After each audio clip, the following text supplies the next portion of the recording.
శ్రీ నారా లోకేష్ గారు ఎలక్షన్లకు ముందు ఒక రెడ్ బుక్ చూపించారు. ఆ రెడ్ బుక్ దెబ్బకి రచ్చ అయిపోయింది. దాని మీద కేసులు కూడా వేశారు, రకరకాల ప్రయత్నాలు చేశారు. ఆ తర్వాత కూటమి ప్రభుత్వం వచ్చింది. ఇన్నాళ్లు స్తబ్దుగా ఉంది.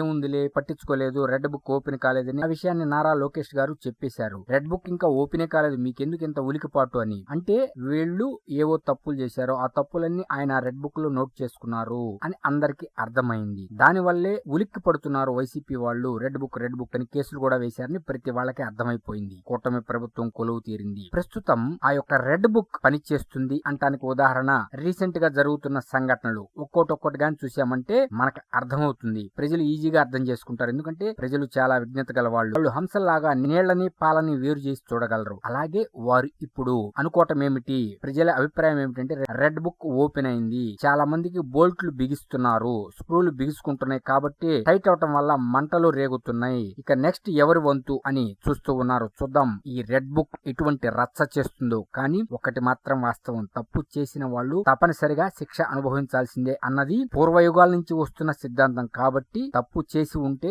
శిక్ష తప్పదు అని ప్రజలు అభిప్రాయపడుతున్నారు.